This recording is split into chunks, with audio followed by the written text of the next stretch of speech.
Welcome back to The Gray Man Anime Review. This is part 3. This is bringing the third season of the series, which only covers roughly 2 arcs and starts. Yep, season 3 covers Summon Dark Fallen. Well, Summon Dark has Fallen.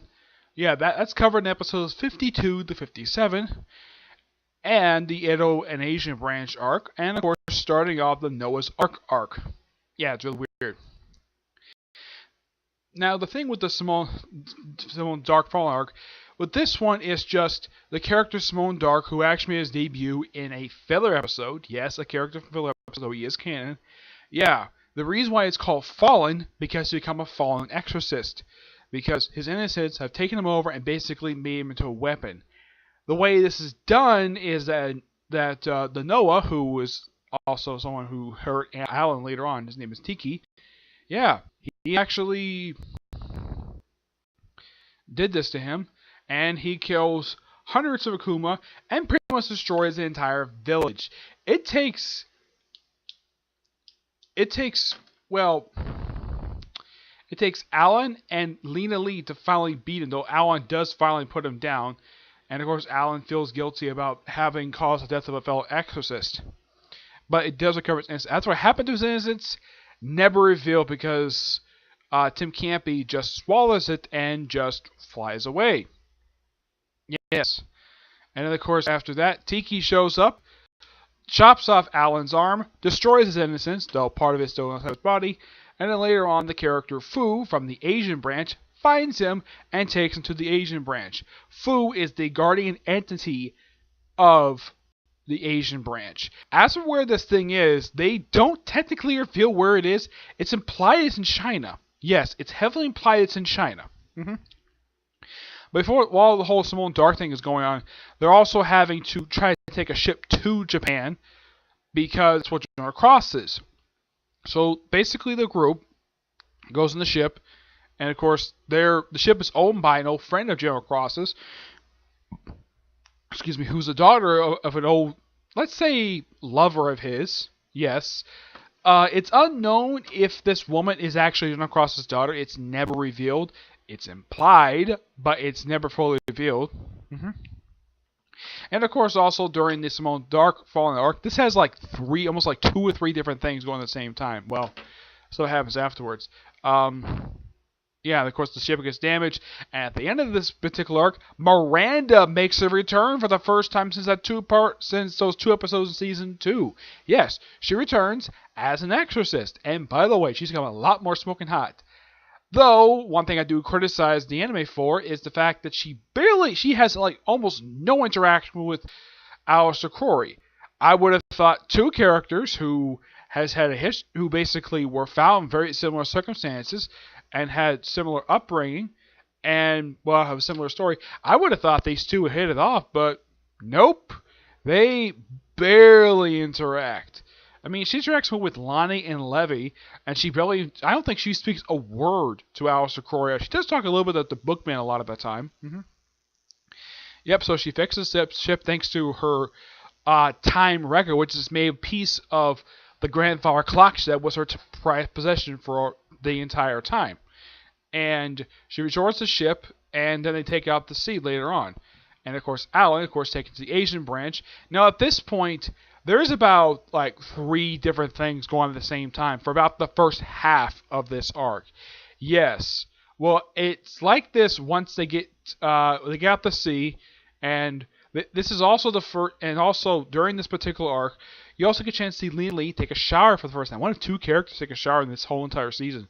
Yes, and it's also, this is something I thought was really weird. They even show us with Labi later. I believe later in the season, where after they take a shower, instead of like drying out with a towel, they just put on their exorcist uniform just like that. Though it's very heavily implied that Lena Lee might be topless under her, let's say, her top.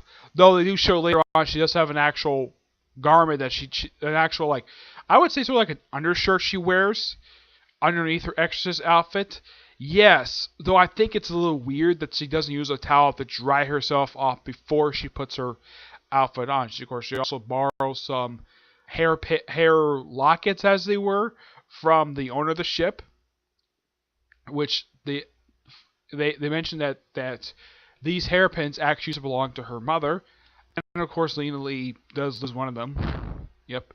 And of course, then a level 3 Akuma shows up. Yes, first time they had level 3 show up. Also forgot to mention though in the last review, that they did kind of introduce something in the last season in a filler episode, and that was Lena Lee's level 2 ability for her innocence, where she can have like some kind of like booster on her boots. Yeah, they do show up this off here.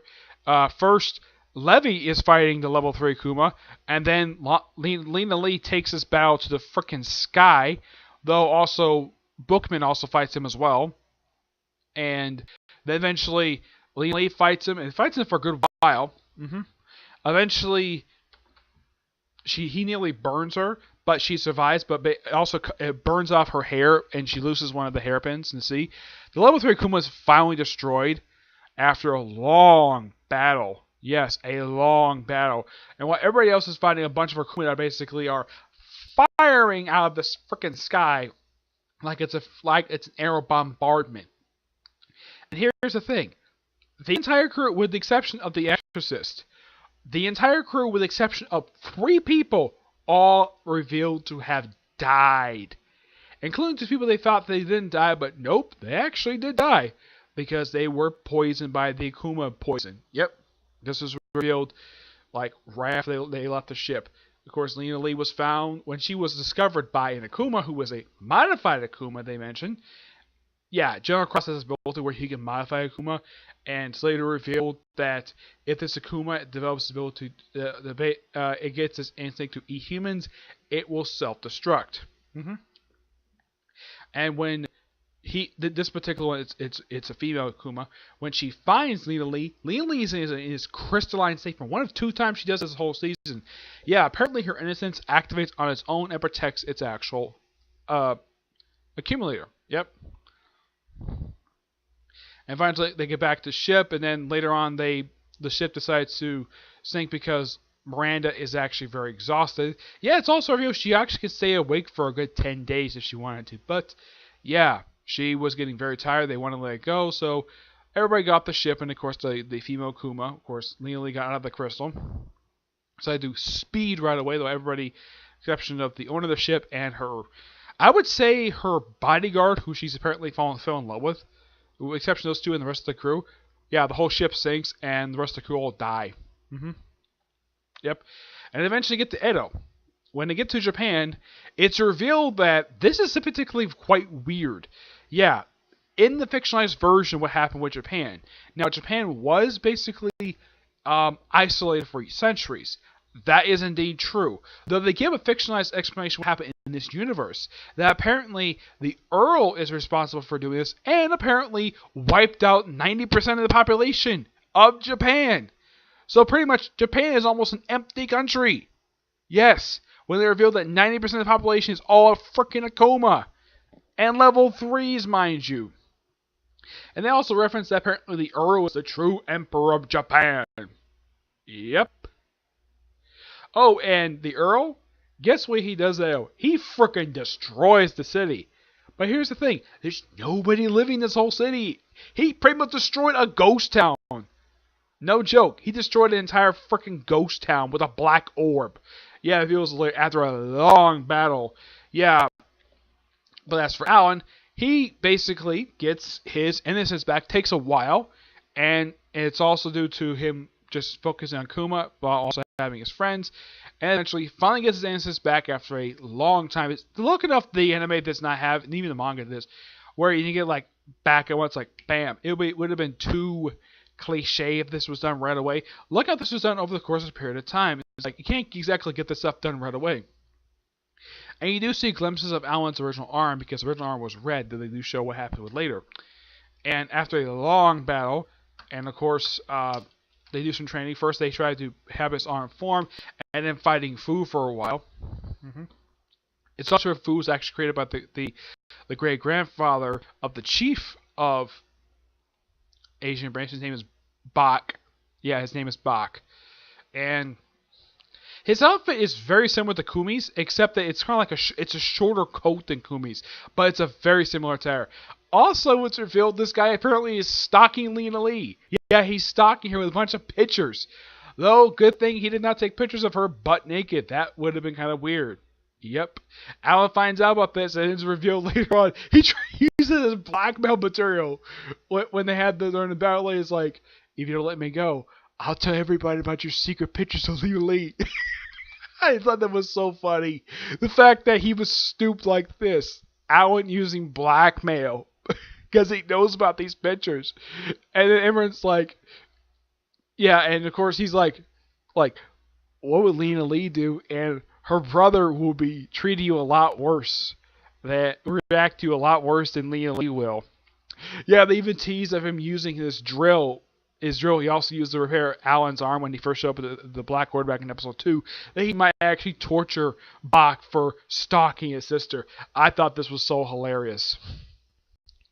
Going to the whole thing with Hive stepping. Yeah, it was so funny. Eventually, Alan does get his innocence back after a long time, basically, of battling back and forth. And of course, he does develop he actually develops a new fighting style, which is he's become a lot more faster. And they finally have him recover his innocence. And this has happened when a level Kuma attacks the Asian branch. Yeah, one level 3 Kuma. This is actually the first time that one of the branches of the Black Order has been attacked, though there's a much more bigger attack later on in the series.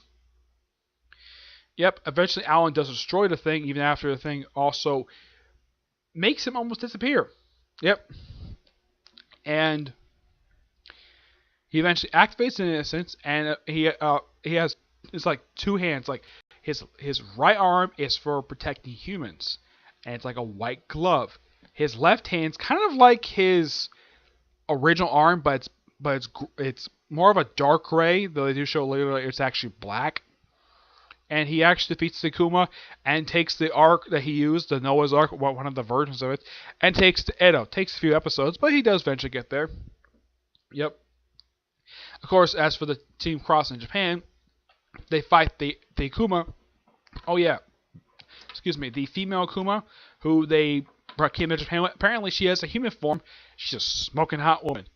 And of course, they do kind of hint at what happened with Kuroi later on because he fell in love with female Kuma, who he didn't know was a Kuma at that point. And also, at one point, because the fact that Kuroi needs to drink Akuma blood to basically get himself going, she offers herself to him, but he says no because she's the comrade.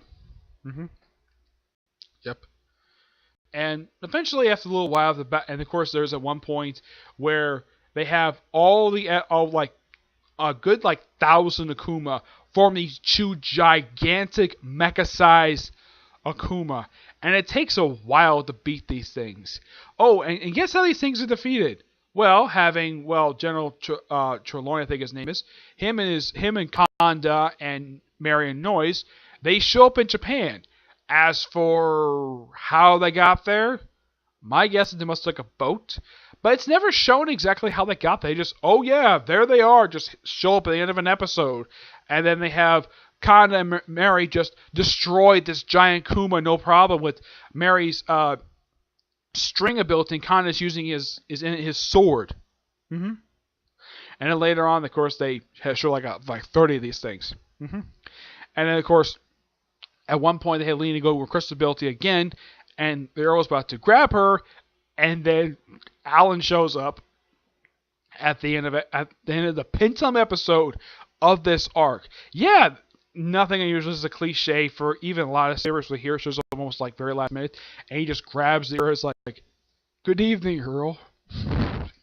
He actually says, "Good evening, Earl," and he's like so shocked. And then of course the episode, the finale of this particular arc is called Clown and Augustine, and Alan refers to the Arrow as Augustine. Kind of because my guess is the reason why that Alan's innocence. Now his innocence is referred to as God's clown or the crowned clown. And he kind of looks like a clown. He even has a mask, believe it or not. Yeah, he has a mask. It looks like one of those masks you see in actual plays. Yeah, one of those like metal masks. He only puts it on like a couple times throughout the course of this entire You only see him put on once. The first time he doesn't use it, he just briefly battled the Earl. A pretty impressive battle. I'm sure, and I can tell the Earl was pretty impressed that Alan got a lot stronger. But he shrugged it off and decided to leave, and of course he also destroyed Edo while he was at it too. Because of course, after he destroyed Edo was when Alan finally showed up after he took a while to finally know how to use the Noah's Ark. Though this is one of many Noah's Arks that there actually is in the show. And it turns out this tower is also a Noah's Ark as well. Yep, they eventually get sucked in the last episode of the season. They all get sucked into this thing by the Earl's talking umbrella. Yes, he has a talking umbrella which has a pumpkin on top of it. Yes, a talking umbrella who can also turn into a sword. And apparently, because this particular character failed, he left them behind along with like 3 Noahs. Yep. No, seriously. And yeah, eventually, this is a show at the end of the last episode of the season, where Lena Lee gets sucked through this small portal with a star on it, and then Alan jumps through along with Conda, one of the people who survived that person's ship. Like almost everybody except for Miranda, Bookman, General Title, and Marie. With the exception of these 4, almost everybody jumped. I'm a little surprised that Miranda didn't jump in herself. But yeah. And also, apparently her ability is still active, so their timelines are preserved, which is going to be nice, though it's taking a while to recover after this, because they're probably going to be injured. Yep. This overall was a really good season, and also the first season of the show not to have any filler at all. Next review probably won't be until tomorrow. When I talk about season 4. Technically, this is when the season ended. This is I think this is the first of 2 hiatuses the show has had. Currently, the show is in the second hiatus. But yeah, this particular season, along with the end of the episode, this season covered exactly like a lot of manga. Simone's Dark Fallen arc covered chapters 45 to 56. The Edo and Asian branch arc, which took a good chunk of season 3, that took up chapters 57 to 89. Yep. But great way. Now, I thought it was quite interesting that they had this thing where Alan's arm was destroyed. Normally, something like this would happen like toward the end of a series, but no, this happened like a few, like I would say like probably from manga point, probably because at this point it's probably published weekly. I would say about almost 2 years into the series they actually had this happen. Yep. Oh yeah. As far as I can remember from the reading the chapters, there's not much change, but mostly keep a lot of stuff in, though I will talk about Noah's Ark and what they did change for that one.